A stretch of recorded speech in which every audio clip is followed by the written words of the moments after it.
el Instituto Cultural Peruano Norteamericano, la parte audiovisual, la parte de galerías, se está presentando un homenaje a Víctor Mareda.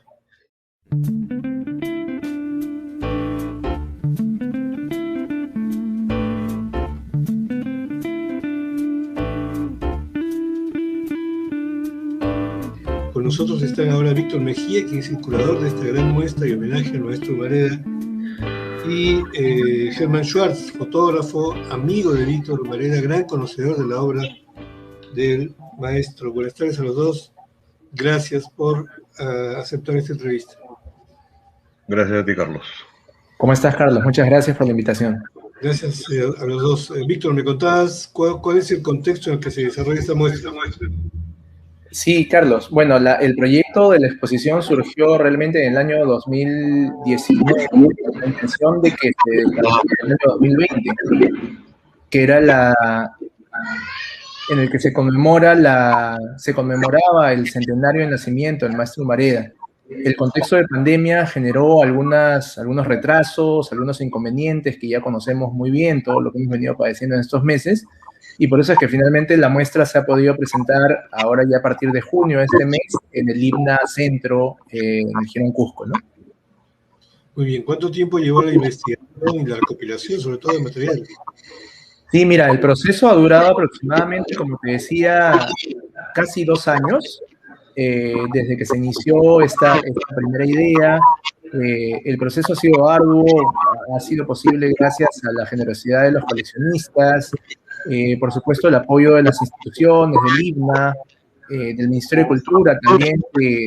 Este proyecto ha sido ganador de uno de los estímulos económicos para la cultura, y además también ha sido posible gracias al apoyo de algunas personas cercanas al maestro Mareda, como Germán, que está ahora con nosotros, o al alcalde.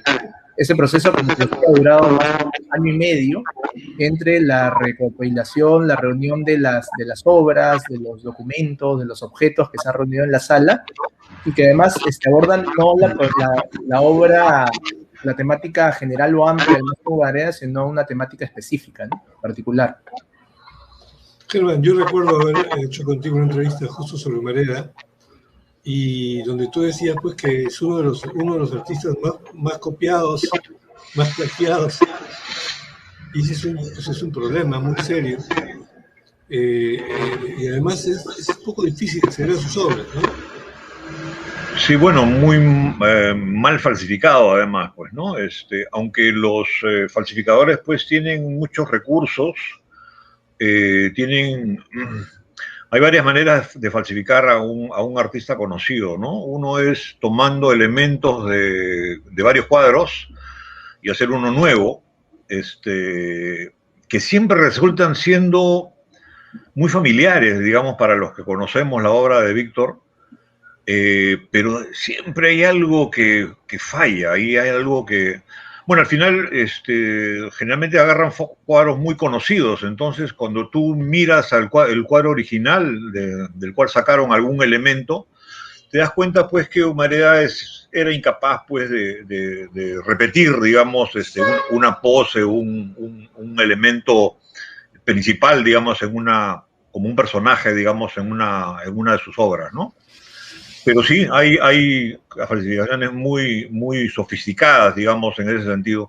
Y hay otras que hay falsificadores que consiguen cuadros pintados por X, le borran la firma y le escriben, firman nuevamente, ¿no? El mismo Alfredo, alguna vez le han llevado un cuadro suyo donde habían borrado su firma y habían pintado la firma de Humareda, la habían falsificado, y le llegó a sus manos, él tenía que autentificarlo de alguna manera, mirarlo, qué sé yo, y dijo, oye, este cuadro es mío, ¿no? Y agarró un trapito con trementina y lo frotó un poquito y apareció la firma de alcalde. Bien atrevidos son. Impresionante. Bueno, otra cosa que se sabe de la vida, que tú comentaste sobre la vida de Humareda, es que él se ganaba la vida pues visitando los chifas de la calle Capón y haciendo retratos, ¿no es cierto? Que era lo que más hizo. Pero yo no sé si eso se existirá en algún... No sé si lo firmaba, punto uno, y punto dos, no sé si existirán algunos de esos trabajos. Sí, algunos han llegado a algunos coleccionistas. En realidad, como son retratos de personas X, no tienen tanto interés para los coleccionistas, ¿no? Sus arlequines, qué sé yo, sus personajes, la loca de Chaillot, qué sé yo, en fin, sus autorretratos tienen mucho más valor, digamos, en el mercado, ¿no? Pero sí fue un ejercicio cotidiano de Humareda. Creo que cobraba alrededor de, en los 60 cobraba como 5 soles lo que costaba un chaufa. Entonces él decía que pues, podía comerse un chaufa dibujando, digamos, en Capón, ¿no? Lo terrible es que la gente lo votaba, ¿no? Él se asomaba y por ahí pues encontraba una pareja, qué sé yo, y a veces accedían a que le hagan un retrato, sobre todo si lo conocían, ¿no? Porque era parroquiano, digamos, era un habitué. Pero a veces lo votaban pues como si estuviera pues vendiendo chicles, qué sé yo, ¿no? Bueno, se la perdieron, ¿no? ¿Cuántos de esos dibujos habrán ahí refundidos entre las cachivaches de las personas, o sea, que no saben realmente lo que tienen, ¿no? Impresionante. Joyitas por ahí. Además, lo que menciona Germán es muy interesante porque el uso de, digamos, la presencia, la importancia que tuvo el dibujo en la obra del maestro Humareda en su vida cotidiana fue trascendental, ¿no? Como decía Germán, era parte de su vida cotidiana, cómo sortear el hecho del almuerzo, la cena del día, pero también era un proceso muy importante para llegar a su formato principal, que era la pintura. Él siempre hacía estudios, dibujos previos, es decir, que llegaba a la pintura era un proceso, digamos, pensado, meditado, estudiado previamente para llegarlo a la pintura, ¿no? Y también, bueno, lo último que decía Germán, en el caso particular de Humareda, por este uso de tener el dibujo como un elemento cotidiano, a diferencia creo que de otros artistas, obras de Humareda pueden estar seguramente refundidas en casas o en algún lugar de repente un hogar muy humilde. Y bueno, y de repente tal vez los propietarios en ese momento no saben que lo tienen o lo saben y lo aprecian, ¿no? Bueno, algo de lo extraordinario de Humareda es su compromiso con la pintura, ¿no? Con lo que hacía, porque él no pudo haberse buscado un trabajo más estable, pero él, digamos, fue absolutamente consecuente en su vocación con el arte, y entonces, a pesar de las limitaciones, a pesar de que, como también tú mismo me contaste, ¿no? Tenía que pagar el hotel todos los días, ¿no? Sí. Claro, no le dejaban pasar un día sin cobrarle, o sea, le tenían tirria ahí, lo tenían medio amenazado a Víctor con votarlo, qué sé yo, no, había un administrador que no lo quería, un tal Gutiérrez, y claro, ese ejercicio que finalmente lo hizo más diestro en el dibujo, es algo que tiene en toda su obra, sus pinturas tienen ese dibujo, a veces no se ve con claridad, digamos, pero porque es una cosa dibujar con lápiz, otra cosa dibujar con el pincel, pero ese dibuja esa estructura, ese conocimiento de las formas del cuerpo humano, de la perspectiva, de los objetos, en fin, tú vas a la muestra y vas a ver la iglesia esta de Santa Rosa, y tú la ves que es una cosa sólida, una cosa así que está totalmente en un lugar plantado ahí en la avenida Tacna, con un edificio al costado también, maravilloso, en rosas, y los falsificadores cuando tratan de imitarlo, pues no tienen eso, les falta ese talento que para Víctor era innato. O sea, Víctor vino de Lampa, se escapó de Lampa primero, sin pedirle permiso a su madre, y lo agarraron en Arequipa y lo tuvieron que regresar. Lo regresaron y ya con el permiso de la madre él viaja a Lima para ser pintor. O sea, pensar de que Víctor podría haber sido otra cosa no me entra en la cabeza. O sea, no creo que le haya entrado en la cabeza a él alguna vez, ¿no? Él no tuvo nunca dudas de lo que él quería hacer con su vida, ¿no? Bueno, un tema muy fascinante en la obra de Varela es el color. Sí, sí, bueno, y además esto que tú mencionas, Carlos, con respecto al color, y retomando también lo que mencionaba Germán, Víctor Humareda fue un pintor, como tú decías, muy consecuente, o sea, había una gran consecuencia, había una gran relación entre su condición de artista y su propia vida, ¿no? Lo cual de alguna manera desestructura a veces un poco este estereotipo del artista bohemio y excéntrico con el cual a veces se minimiza la figura de Víctor Humareda. Él fue muy consecuente, como decía Germán, además era dentro seguramente del desorden de su lugar de trabajo, pero era un artista metódico, consecuente con su condición de artista, que la desarrolló a lo largo de su vida. Y como decía también Germán, además él tuvo un proceso de vida complicado, complejo, o sea, él salió del Lampa, estudió en la Escuela de Bellas Artes del 41 al 47, luego estuvo casi 3 años en Buenos Aires, en Argentina también, complementando su formación artística como pintor,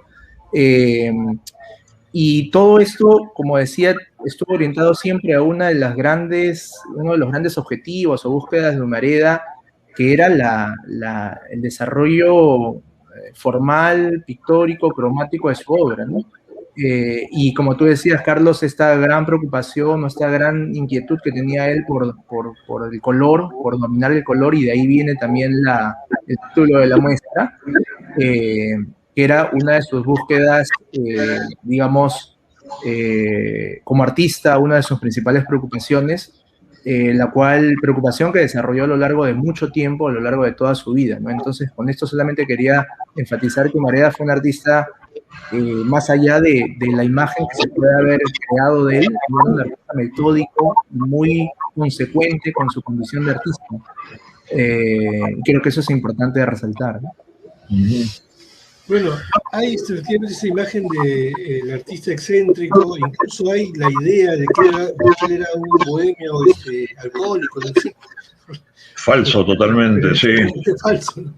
Totalmente falso. Hay gente que decía que lo había visto borracho y para nada. La gente que lo conoció, que lo vio ir por el Cordano, por el Palermo, donde tenía muchas amistades, la generación del 50 lo tenía así como uno de sus favoritos, porque además era realista. Nada en la obra de Humareda es gratuito. Es decir, los tangos, que es por la experiencia que él tiene en Argentina, donde estuvo creo que un poco más de un año, no estuvo tanto tiempo. Por ahí también le viene de uno de sus maestros esa visión de los arlequines, también viene de Picasso, a quien admiraba mucho, ¿no? Sobre todo las primeras épocas de la etapa rosa, la etapa azul de Picasso, y el arlequín tiene un espacio también en su pintura, ¿no? Tú no puedes encontrar un arlequín, por ejemplo, de Humareda en una situación cotidiana. No lo puedes ver en un bar. Si ves un arlequín en un bar, falso. Yo he visto un cuadro donde han tratado de cambiar un personaje y han metido un arlequín para hacer un cuadro distinto, y es totalmente falso porque Víctor es coherente, o sea, la coherencia llevada al extremo. O sea, todas las cosas, como decía bien Víctor, están sustentadas con un trabajo, un dibujo muy detallado. Y hay varios ejemplos en la muestra. Cuando vas a la muestra vas a ver el dibujo y la pintura. O sea, el boceto previo, a veces con manchas de huellas digitales, gotas de pintura, un dibujo trajinado. Y gracioso porque tú, si por ejemplo ibas y le querías comprar un dibujo de estos que había sido usado como modelo, boceto para un cuadro, él inmediatamente sacaba una hoja y hacía el dibujo, lo repetía en una cosa mucho más simple, digamos, ¿no? El trazo de la composición, en fin, tal cual, pero lo hacía en segundos antes que te lo lleves. Entonces le llevaba, ya no lo iba a tener, pero tenía digamos, un ejemplo, un registro de lo que estaba perdiendo en ese momento, ¿no?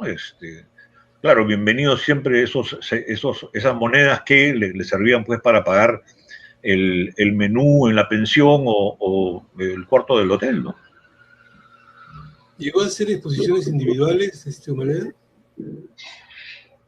Sí, sí, llegando más bien de su retorno en esta etapa en la que viajó becado por la Escuela de Bellas Artes a Buenos Aires para estudiar pintura, arte en Argentina. A su regreso, él empieza ya a tener algunas exposiciones individuales. Estamos hablando de los años, de inicio de los años 50, ¿no? A partir de entonces, él ya empieza a tener exposiciones individuales que luego en los años 60 empieza a cobrar mayor celebridad. Creo que ya en los años, a mediados de los años 60 y los años 70, Víctor Humareda ya era una figura reconocida, digamos, requerida, celebridad que de alguna manera cobra un punto más alto ya en los años 80, que bueno, son los últimos años de vida del maestro, ¿no? Pero desde que llega él, desde que regresa al Perú, luego es viajar a Argentina, o sea, a inicios de los 50 ya empieza a hacer exposiciones individuales. Claro, a partir del 52, creo, en el Centro Peruano Argentino, es su primera muestra. Así es. ¿Cuántas hizo más o menos, se sabe? No las he contado.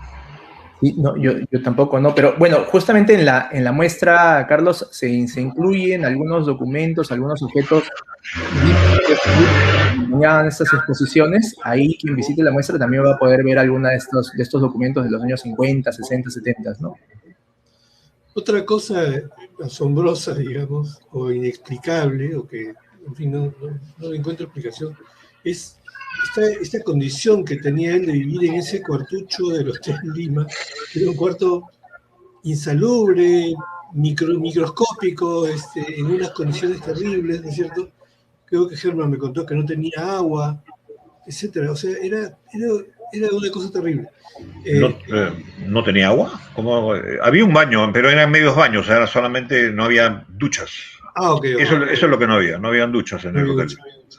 Bueno, pero lo que yo voy a decir, este cuarto tan pequeño también él pintaba, o sea, era su cuarto y su taller, o sea, él dormía con todos los químicos que estaban ahí, pero yo no sé si, por ejemplo, ¿por qué pudo haber escogido eso y no alquilar un cuarto, no digo un departamento, pero porque no le da probablemente la economía para eso, pero mejor un cuarto en otro lugar, ¿no? Él tenía miedo a los cambios. Por alguna razón ese cuarto le vino al dedo, toda su existencia cabía en ese espacio de 2x4, que no mide más, 2x4 yo le he medido con wincha. Es un cuarto minúsculo, sin enchufe. No hay cómo enchufar una lámpara, una hornilla, un radio, nada. No tenía enchufe, o sea, no había enchufe en ningún lado. Yo creo que él escogió la parada porque ahí se sentía cómodo. No se sentía señalado, no se sentía así mirado de arriba abajo, pasaba desapercibido, y eso le gustaba a él, pues, ¿no? Era muy, muy consciente de su condición de migrante, ha sufrido en vida muchas muestras de racismo contra él, esto hay que decirlo claramente, porque si bien él, cada vez que hacía una muestra, pues todo el jet set de Lima toda la sociedad estaba metida ahí, admirando sus cosas, tomando vinos y whiskies y qué sé yo, con sus mejores ropas, y Víctor era celebrado, ¿no? Pero una vez que terminaba eso, lo veías ahí a él caminando pues en los chifas, siendo botado de los apartados estos, ¿no? Para que no moleste a la gente que está almorzando. Seguramente algunos de los paisanos ahí también lo sacaban porque estaba molestando a la clientela, ¿no? Eso fue lo que sufrió Víctor en vida, ¿no? Entonces, es quedarse en ese espacio, en ese sitio, lo hacía sentir más seguro, ¿no? ¿Se sabe quiénes fueron los maestros de Humareda? ¿Perdón? Los maestros de Humareda. Julia Codecido en Bellas Artes, Grau, claro, Grau entra de director, creo, en esa época cuando él está ahí. ¿Quién más ha sido su profesor? Bueno, Larrañaga y Urruchúa y Soto en Argentina, que eran pintores muy importantes, muy importantes. Creo que él hablaba bastante de Julia Codecido. Yo he visto dibujos de él, algunos apuntes que le hizo. Mira tú cómo da vuelta la cosa. Una coleccionista muy amiga de Víctor, Katy Hofbauer, que curiosamente vivía ahí en la calle 6 de Agosto, frente a la casa de Luis Hernández, el poeta, y era muy amigo de Lucho. Bueno, él iba con regularidad a verla, y caramba, ya me olvidé que iba a contar, de qué estábamos. Sobre quién es, la pregunta era original. Una amiga, una señora familiar suya, le trae un dibujo que le había hecho Humareda en un chifa, en estas circunstancias de la que estamos hablando, y era bien sabogaliano, o sea, eran ojos grandes, una mujer muy limeña, digamos, ¿no? Un dibujo precioso, que ella lo tenía colgado en su colección de la década del 60, ¿no? Comienzo del 60. Con esa cosa indigenista bien marcada, bien marcada. Es la única que he visto con ese trazo, ¿no? Tan fuerte, con esa influencia tan fuerte del indigenismo. Claro, además que en la época de formación de Víctor Humareda en los años 40, la Escuela de Bellas Artes pues estaba un poco en esta disyuntiva entre los indigenistas, encabezados, como decía José Sabogal, y por otro lado los independientes, ¿no? Donde una de las figuras principales era justamente Ricardo Grau. Y si él opta por elegir el taller y en la escuela de Julia Codecido, como decía Germán, pero más allá de algunos casos puntuales como el que mencionas, Germán, finalmente Víctor nunca se adhirió a ningún grupo ni discurso particular, ¿no? Él de alguna manera fue una figura independiente, digamos, particular, que consolidó un poco la imagen que había de él como ¿no? ¿Tuvo discípulos? Sí, claro. Es decir, él como profesor, él digamos, no era muy didáctico, pero digamos de su pintura han salido un montón de admiradores que han seguido más o menos su línea, ¿no? Polanco es el que, digamos, alcalde, también es otro, Eber Arrascue, en fin, Pancho Izquierdo, en fin, pudiese nombrar muchos otros que han sido fieles a ese realismo, ¿no? Y a ese expresionismo también a través del color. Pero no sé si fuiste tú o quién que me contó una anécdota en la que él criticaba muy fuertemente a la escuela. ¿Qué? Una anécdota, me contaste, no sé si fuiste tú quien me contó una anécdota en la cual él se metía a la escuela, a Bellas Artes, y criticaba a los profesores que estaban. Sí, se metía en la escuela, los profesores no lo querían mucho, y viceversa, y porque, digamos, la fama que tenía Víctor, sobre todo entre los alumnos y también en la prensa, digamos, era mucho más grande que muchos de los profesores que estaban en Bellas Artes. Claro, él caminaba por los pasillos de la escuela y decía, ahí está la peluquería de tal, esa es la sastrería del otro, la pastelería del otro, burlándose, y todos los alumnos pues de quinto, los últimos años lo seguían así, como alrededor, ¿no? Como fans ahí hasta el último patio, y a veces se metía en los estudios, sobre todo de Miguel Ángel Cuadros, que lo quería mucho, de Leonel Velarde, en fin, entraba a algunos estudios y conversaba con algunos estudiantes, ¿no? Hay algunos que ya lo conocían, algunos que se hicieron muy cercanos, porque Víctor era una persona que no solamente decía que le gustaba lo que él hacía, sino que lo demostraba. Y lo demostraba llevando a los alumnos a ver el cuadro que acababa de terminar de pintar, para que vean qué lindo cuadro ha pintado, ¿no? Por supuesto, los alumnos se metían todos en tropel, en un par de taxis y se iban hasta el Hotel Lima a mirar el cuadro de Víctor, ¿no? Recién pintado. Entonces así se los ganaba, pues, porque Víctor no te podía dar todo un discurso sobre lo que él sabía y lo que él sentía y lo que él hacía, pero te daba fórmulas pequeñas, digamos, explicando cómo había logrado tal o cual cosa, o mirando el cuadro de los estudiantes, qué color poner, digamos, ¿no? Para que el cuadro, digamos, tome algún dramatismo, alguna importancia cromática, por lo menos, ahí en vivo y en directo, digamos, ¿no? Entonces, Polanco pues no se cansa de contar cuando le pone el color a una berenjena, digamos, ¿no? Con un chisguete directo a la tela, ¿no? Aprieta el chisguete y coloca la pintura, ¿no? Directamente.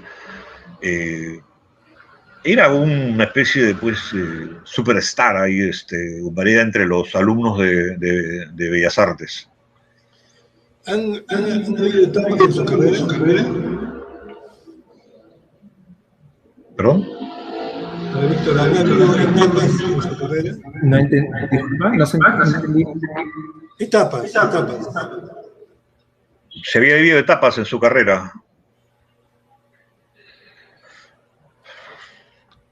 Esa es una pregunta para ti, creo. Mira, más bien no sé si etapas definidas como un cambio en la forma pictórica, en la técnica, pero tal vez sí, más que etapas, temáticas definidas, ¿no? Él siempre giró en base a algunas temáticas en particular que se pueden de alguna manera definir de repente en 2 o 3 grandes rubros. Temáticas que fue desarrollando y que fue repitiendo, a las cuales regresaba sistemáticamente a lo largo de los años. Por un lado, estas temáticas que tenían que ver más bien con una mirada un poco más personal o íntima, o que de alguna manera reflejaban su imaginario personal, ¿no? Por ejemplo, las referencias cinematográficas, literarias, actrices, los arlequines, los desnudos, el entorno personal, los amigos, los clientes, etc.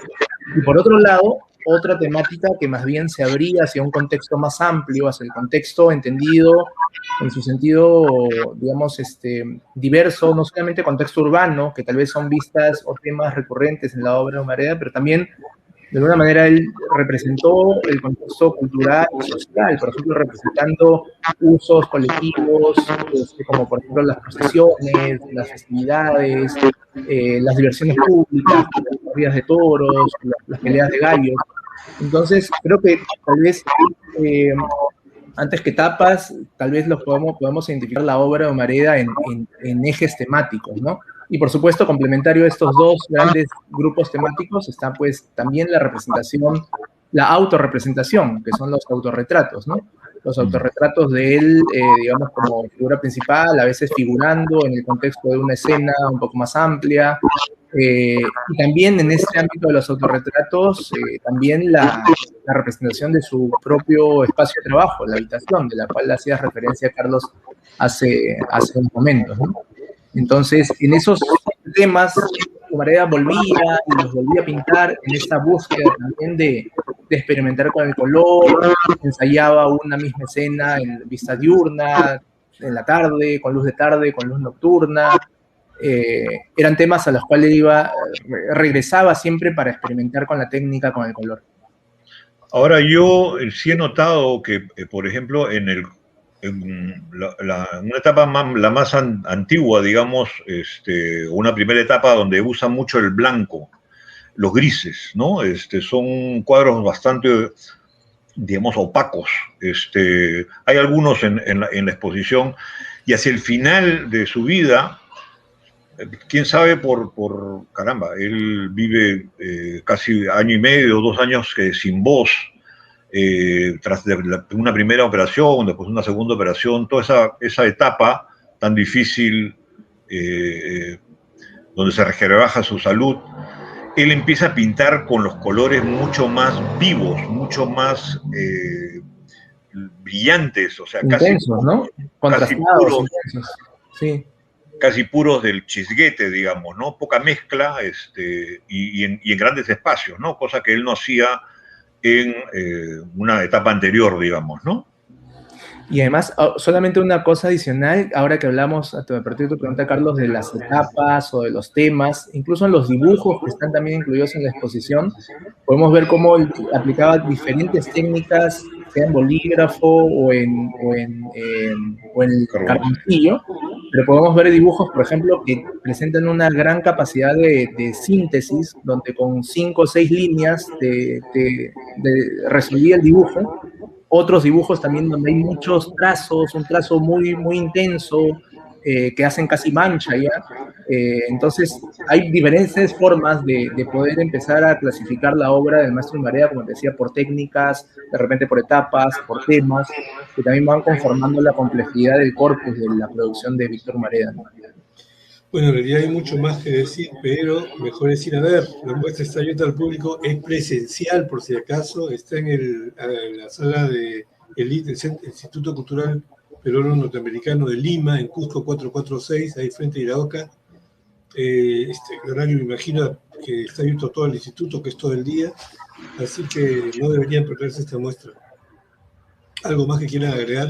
Está abierto de 10 a 5 de la tarde, creo. De 10 a 6. De 10 a 6 de la tarde. 6. Hay que llamar, hay que apuntarse para ir. Tiene que estar tu nombre en la puerta para que te dejen entrar. Y vayan, el espacio está realmente bien montada. La muestra es una muestra extraordinaria, con lindos dibujos, con obra original, algunos cuadros nunca vistos. Es un placer, realmente. Nuevamente, muchas gracias, Germán y Víctor, muchas gracias. Gracias, Carlitos. Carlos, gracias. Hemos conversado con Víctor Mejía, curador de la muestra, y Germán Schwartz, amigo y también conocedor de la obra de Víctor Romareda, a propósito de esta exposición que está presentando el IPNA en homenaje al gran Víctor Romareda.